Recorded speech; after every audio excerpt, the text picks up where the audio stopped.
is Radio Brockley.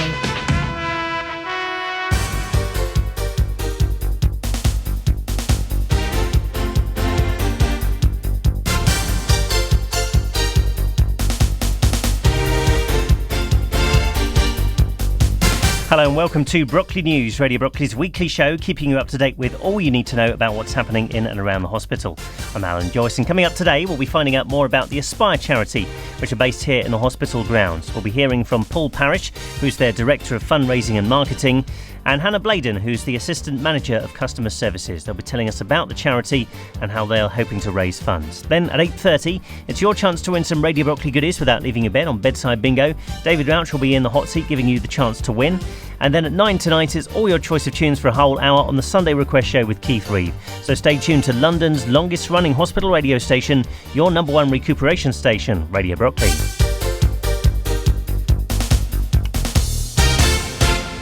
So the Aspire are a charity based here in the hospital grounds. Through its projects and programmes, Aspire offers practical support to the 40,000 people living with spinal cord injuries here in the UK so that they can lead fulfilled and independent lives in their homes, with their families and in workplaces and in leisure time as well.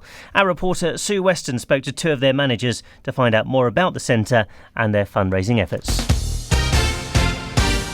This is Sue Weston. I'm here with Parrish, Director of Fundraising and Marketing at Aspire, and Bladon, Assistant Manager of Aspire. So I'm here today to find out a bit more about what you all do here. So, Paul, would you like to start by telling us what Aspire is all about? Okay, well, welcome Sue, and welcome to the National Training Centre here. The part of the building we're in at the moment, I think, is the most visible part of Aspire. You can see this wonderful swimming pool that we've got here, and we have lots and lots of sports facilities. We've got a gym and a sports hall, and the main reason that the National Training Centre exists is it's been at the forefront of accessibility in sport and in personal fitness. The sports centre that we're in here at the moment is very much like any other sports centre, apart from you'll find that in terms of its membership, it's all about accessibility. It's a place where people who have any form of disability feel very comfortable to exercise. As a sports centre, it's like any other. It's a money-making commercial operation, but because of the nature and because of the nature of the work that we do, people who have any form of disability feel much more comfortable exercising here. So you'll have all sorts of different people without a disability or with a disability exercising side by side, and that's what we sort of pride ourselves on. We think it's a great model for sports centres across the country. But within the building itself, you've also got a charity, which is a spinal cord injury charity. And Aspire, the spinal cord injury charity, is there to help people move from hospitals and towards greater independence. So once somebody's sustained a spinal cord injury, we're there to work with them and help them move out and to lead as full a life as they possibly can, bearing in mind the nature of the injury that they've got. So we supply a number of services to people within the spinal injury centres, which are across the country. We'll have independent living advisors who are there to help people, signpost them, begin them on that journey from the wards and out into the wider world. We also have a number of accessible houses that are based all around the country. And these houses are there for when people may be having alterations done to their own house while they're waiting for suitable accommodation to come up.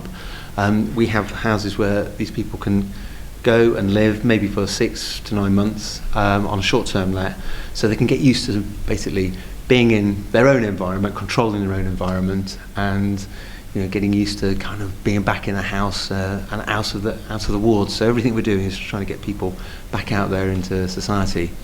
We also have a program based around assistive technology, which is obviously using computers.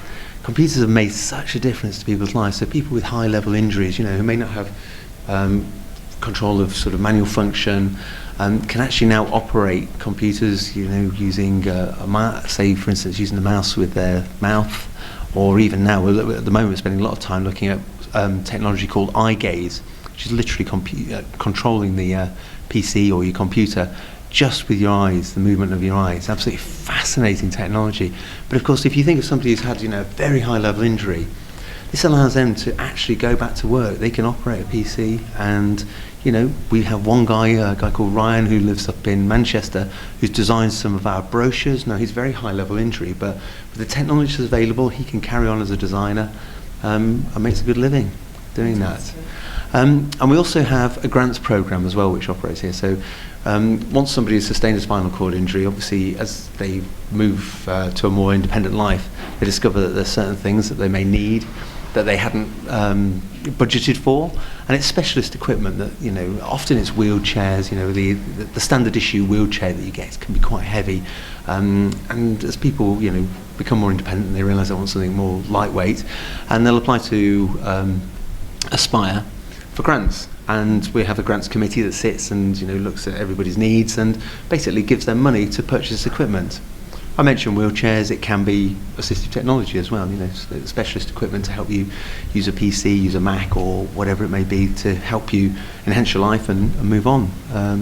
So that's the charity side of things. And within that as well, going back to the whole sports development idea, and there is an emphasis on sport, and that probably goes right back to the kind of foundation of Stoke Mandeville and and its emphasis on the Paralympics and that it's associated with. But sports definitely plays a big part as well in Aspire.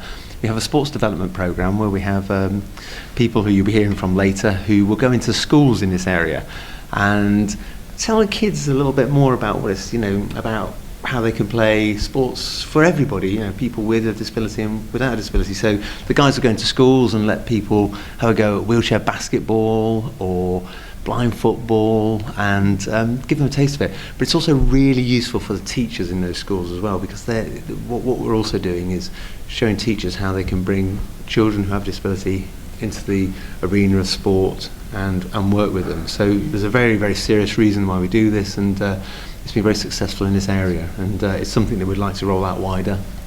And finally, there's a little bit more to Aspire. We also have a programme which was launched a couple of years ago called Instructability.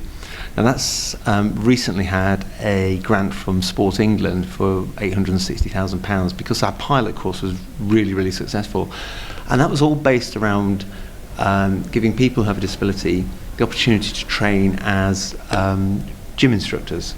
The pilot worked really well, and now we're taking this whole programme across the country, and you'll see a lot more people in gyms who have a disability who will be your coach, who will be your trainer, and you'll see if you come to the gym down here, you'll see some of our guys maybe in a wheelchair who will just be giving you a really, really tough time on the weights and really working you really hard. So that in a nutshell is a lot of the work that we do here at Aspire.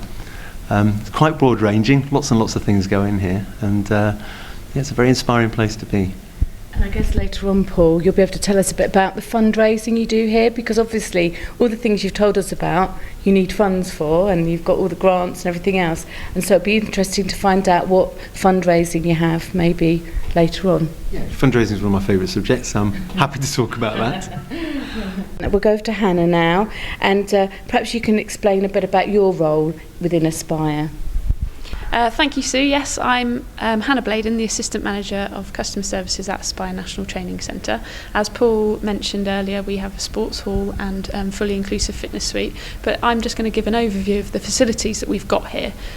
So we are based on the Royal National Orthopaedic site, just near the new main car park that was built recently. We can be accessed off the Wood Lane entrance as well, so there's signposts from Brockley Hill. Okay, we have a 25-metre swimming pool with ramped access, and we have 6 water wheelchairs which are used for to improve accessibility in the swimming pool. The water temperature is between 30 and 32 degrees, which makes it accessible for disabled users, children and babies learning to swim, as well as disabled users and other people with injuries who want to do exercise in the water. One of the things that we're very proud of is our aqua class programme. Unlike other leisure centres who probably have we have 9 exercise classes a week, ranging from aquatherapy, which is on a Thursday at 10 o'clock in the morning, our most attended class, our highest attended class, to from aqua calm, aqua tone and aqua blast. the pool itself being 25 metres long, we actually close the pool to run the classes, and we have full attendance most classes, so it's great to see that. Now, anybody coming with a spinal injury or back problems, reduced mobility in the lower limbs, an aquatherapy class is a great place to start, and we feel the range of classes that we've got and the progression through the classes itself is a great way for them to increase mobility by using the water, having the warmer temperature, and the increased accessibility in there makes it perfect for that. Just to add with that, we have dip sessions on Monday, Tuesday, Wednesday and Friday from 3 till 3:30, which are suitable for disabled users, non-confident swimmers, and it's just a main time really that we dedicate for people to get in the pool, get used to the water, familiarise themselves with the exercise, and they don't have to worry about anyone doing lengths or splashing around them. The pool is theirs, and it's a great stepping stone for getting back into exercise. So once you leave the swimming pool, if you're having a tour of Aspire, you might pop upstairs to the Brazilian Cafe. This is newly named, run by Basil Benedetti. They serve a great selection of coffees, hot drinks, and soft drinks, as well as hot meals during the lunch times. Their paninis go down quite well with staff and customers, and you can quite often find customers of Aspire staying for 1, 2, 3 or even 5. Our new member of the month often stays for about 7 coffees, so we like to think that he keeps Basil in business as well as the staff. Going over, we've got the sports hall. So to access the fitness suite, you cross the sports hall, which is a great place to see children's activities, wheelchair sports, the usual tennis, badminton, and then we have kids camp that runs in there during the half-term holidays. It's the length of 4 badminton courts, so in the evenings you can often find a lot of badminton going on. Do contact reception if you are interested in a court. We do have bookings available in the evenings, but 6 till 7 o'clock is a good time if you want to get a court in just after work. After going through the sports hall, you pop down the stairs and you would get to the fitness suite. That's also accessible by lift. You can access the lift up to the cafe, along the balcony and back down to the fitness suite. We'll be speaking with Jamie Nelson later. He's the fitness team leader. We've just purchased a new piece of equipment, which is a seated cross trainer. So we've got a number of machines in the gym, such as rowing machines with extra support on the back, an FES cycle and FES rower, which are suitable for people with spinal cord injuries, as well as a standing frame. But this new seated cross trainer we feel is a great piece of equipment to encourage people in wheelchairs and again with lower mobility problems that perhaps can't access a standard cross trainer or the treadmill, but it gets them to exercise their whole body and use resistance as well. Further to that, we have the London Titans who train here. So they train here on Saturdays from sometimes 12 o'clock, sometimes 2 o'clock till 6 p.m. Just name drop here, Adia Depetan sometimes trains here, as well as Tyler Saunders. So certainly on a Saturday when we've had a kids party in before and they come in at 2, they love seeing the faces that they know so frequently, so famously on TV. So they train here on a Saturday, and we offer them. As a charity ourselves, we actually offer them support and reduce their funds by offering them our facilities.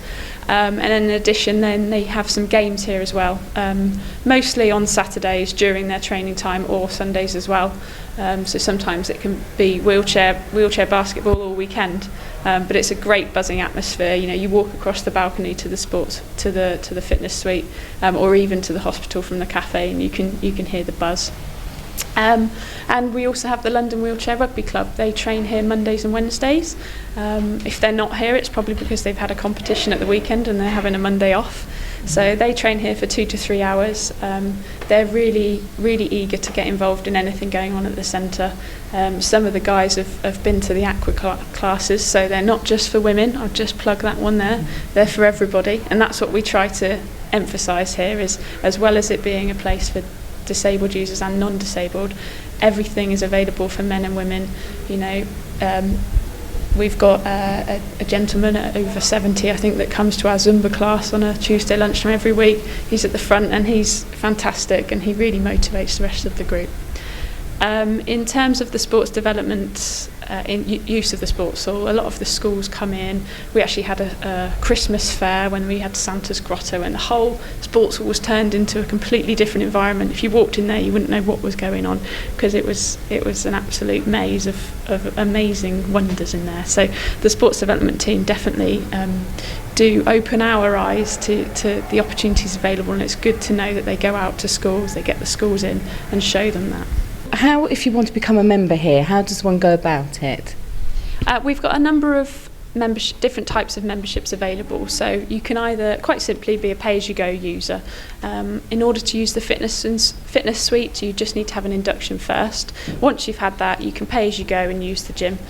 With swimming classes, things like that, again, you can pay as you go. If you think you're going to be coming more often, so once or twice a week, we have a centre membership. You pay for an annual card, and then you have reduced rates for pay as you go throughout the year every time you come. If you're a keen gym goer, you know you're going to access classes more than 2 or 3 times a week. We have monthly memberships available, or we have annual if you want to. Sometimes with car insurance, it's better value, isn't it? If you take out an annual, we give you an extra month for free. So these premier memberships, the monthly and annual, they include free access to the fitness suite, the swimming pool, every single class in our class programme, as well as a free induction. And we offer reassessments for every client every 6 to 8 weeks in the fitness suite. As I said before, Jamie Nelson will be providing a bit more information about the fitness suite, but we do offer assisted exercise sessions for disabled users as well. So they're either 30-minute sessions or 60-minute sessions for a subsidised cost. We also have a personal trainer in the gym, Graham Burns, who you can access personal training sessions with as well. Further to that, we have reduced rate memberships, we call them PTL memberships, for our disabled members. The centre membership, they can do a reduced rate pay as you go, or we can do monthly memberships, but our membership fee subsidises their reduced rates. Thank you very much. Thank you, Hannah. And Paul, would you like to say a bit about how this money is used? The money is that comes in from the membership fees. Okay, well, as we mentioned, the centre itself is a commercial operation. However, any profit that's made from the centre, obviously a lot of it's reinvested into the running of the centre. It's absolutely crucial that we keep everything, the swimming pool up to date and the changing rooms clean and tidy and as up to date as they possibly can be. But any surplus will then go into the charity itself. So we have this, what you call social business, effectively. It's an organisation that, yes, it's there to make a profit, but any profit that's made is then pumped back into ensuring that services for people with spinal cord injury are improved and expanded. So obviously, Paul, you need to do more fundraising than just have the money coming in that is the profit from the memberships that you have, the membership people have here. So what sort of fundraising events do you have, and how is most of your fundraising done? Right, yeah. We get funds really from all sorts of angles. Spinal cord injury itself, every 8 hours somebody sustains a spinal cord injury. Now that sounds a lot, and it is. It's far too many. But it's one of those charities where actually, if you think about it, you probably in your own life probably don't know that many people who have a spinal cord injury. So for us to go out to a wider audience and ask people to give us money, a lot of people don't really understand what it's about. So we kind of have to draw people in. Some charities if you're a fundraising director like I am, you'll arrive in the morning and there'll just be a mountain of cheques because people are just kind of aware of the cause. Whereas spinal cord injury is not quite like that. So we don't get quite so many straight, unsolicited donations as other charities, which means we have to work quite hard to engage people in our work. Now, one of the things that Aspire has done really, really well has been through the events that it puts on. It really has been at the forefront of that. And strangely not, it's become very well known in swimming terms. So it's done a lot of swimming events. I think most people, when they think about charities, think of running and running the London Marathon. And sure, we have London Marathon places, so if you're ever interested in running the marathon, should you be, then we definitely have places for that. I'm definitely a swimmer, Paul. I'm definitely a swimmer. I've heard of Aspire and the work they do. Right. You're definitely talking to the right people. You can't get away from us, Sue. We'll get you some way. And we do cycling events as well. Swimming, well, I mean, the thing that we became really well known for was something called the Aspire Channel Swim. And that started about 14 years ago. And the basic premise of that is that over the course of 3 months, you swim the width of the channel, 22 miles. So you go to your local pool, you sign up with us, we send you all the gear and the bits and pieces and a swim hat, and you get swimming. And over the course of 3 months, you swim the width of the channel, and that's developed. And you ask people for sponsorship. It's quite a challenge. It's going. You really got to go into the swimming pool about 3 times a week, something like that. I think without killing yourself each time you go, and it has a tremendous. It's one of those things that has tremendous benefits for people because obviously they're raising money for us. It works for us because they begin to learn about the work that we do at Aspire.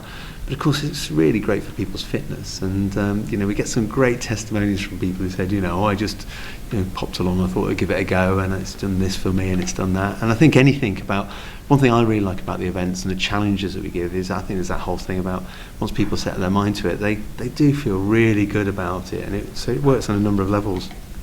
But that Aspire Channel Swim then led us into actually taking teams across the real channel. So each year we have 6 or 7 boats, and we have a team of 6 people attached to each boat, and those boats chug across the channel, and we get people, and for many people it really is a life's dream to actually take part in the real channel swim. There's a lot of training that goes into it, getting used to cold water, but again it's one of those things that it just has such a fantastic beneficial effect for those people that take part in it. I did it last summer, and the team that I went with was great friends now. I think we'll always be in contact with each other. And we now have events swimming the Solent. We've got a new one for this year, which is swimming the length of Loch Ness. That's a 24-mile swim in a relay team. We're the first charity really to go for that properly. So we've got 2 boats going this year, and I think that's going to really take off. It's a fantastic challenge, and again, we've kind of cornered a market in swimming, and we're quite proud of that. And I think, as I say, I think it has a great effect for everybody. But it isn't just swimming, as I say, so you can't really escape. We've got London Marathon places. We ask people to do any sort of run. We have Great North Run places. If you see a local run, well, don't just run it. Do it for charity, and Aspire's a great charity to do it for.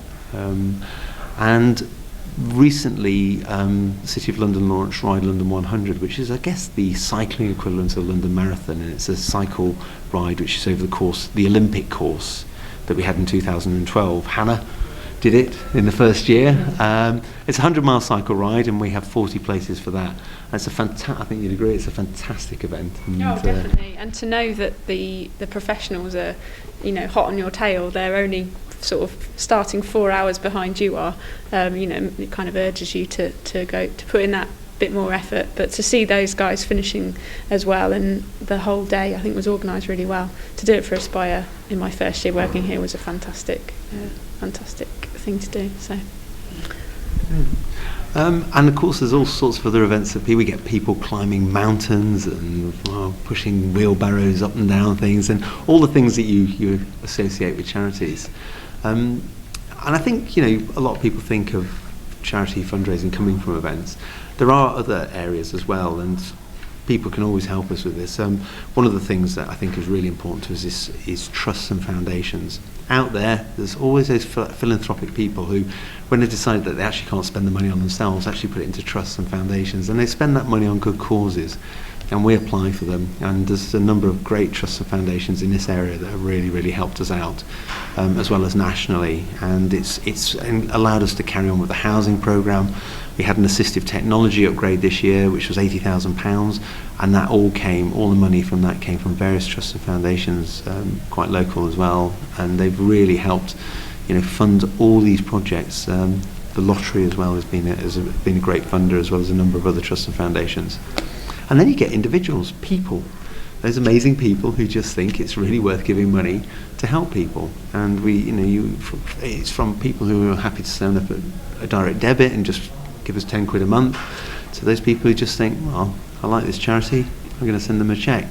And it means such a lot to us. And you also get other people who are well connected. Those real philanthropic people who look for projects they think will really benefit others, and they like to kind of kickstart them and put quite a bit of money into them. So you do have those sort of really well-connected individuals who are fortunate enough to have a lot of wealth, but like to spend that wealth on good causes, and we're always happy to do that. And then you get those people who, at the end of their lives, leave us a legacy, and that can change a whole year for a charity. I mean, I think 7 or 8 years ago, before my time, long time before my time, somebody decided that Aspire was worth really investing in at the end of their life, and left us a legacy for £624,000. Now that money was spent for many years on giving people specialist equipment through the grants programme. We put it all into grants, and that has funded so many people all over the country and helped them in so many different ways. And I always think that's an amazing thing to do at the end of somebody's life. So the money can come from all sorts of places. We have businesses who help us. We have big corporate events. We have a massive dinner in London in June called the Sports Quiz Dinner. It's hosted by John Inverdale. It has about 700 or 800 people who come to it, all to support Aspire. And they have a fantastic quiz. They have lots of wine, which helps, and it raises a lot of money. And it's just great, when you see people getting together and getting behind a charity, and it just sort of give everybody a big lift. So I often say, in terms of jobs, I think people in fundraising see a very different side of human nature, because if you think about it, every time we come into work, we're seeing people giving us things. There aren't many places where that happens, so you do see the best of human nature, I think, when you do fundraising. It's quite a privilege. It's certainly a privilege working here, anyway. That was the Aspire's Paul Parrish and Hannah Bladon speaking to our reporter Sue Weston. It's Alan Dedicote here with the nominations for this year's National Hospital Radio Awards. Best Speech Package, Radio Brockley, Royal Visit. Best Newcomer, Molly Townsend, Radio Brockley. Female Presenter of the Year, Molly Townsend, Radio Brockley. The big one now, Station of the Year, Radio Brockley. The bronze, silver and gold winners will be unveiled at the National Hospital Radio Awards ceremony being held in Bristol on Saturday the 29th of March. There are now even more ways to listen to Radio Brockley. Tune in on 999 AM from your radio. Catch us on Channel 1 on your bedside headsets, and now tune in online via Wi-Fi Spark from your laptop, smartphone and tablet. Even more ways to get Radio Brockley when and where you want it. It's less than 2 weeks away, and on this particular programme in 2 weeks' time we'll be letting you know how we got on in the annual Hospital Broadcasting Association Awards, so fingers crossed for Radio Brockley then. Now don't forget, you can tune in to Brockley News Extra 5 days a week, Mondays to Fridays at midday, for another chance to hear some of our recent interviews, and also tomorrow evening at 8 o'clock as well. And by the way, if you want to find out more about the Aspire charity that you've been hearing about in the last half an hour, then you can go to their website, which is aspire.org.uk. If there's anything else happening here in the hospital that you want to find out more about, then do contact us here on extension 5483, and we'll try and cover it on future editions of Brockley News. Up next on Radio Brockley, it's Bedside Bingo with David Rouch, your chance to win some goodies, so good luck if you're playing along tonight. And then at 9 o'clock, it's all your choice of tunes on the Sunday Request Show with Keith Reeve. Brockley News returns at the same time next week, when we'll be hearing about the hospital's Research and Development Day. And that's with Ron Laverson. That's at Brockley News next Sunday at 8 o'clock. From me, Alan Joyce, though. Good night.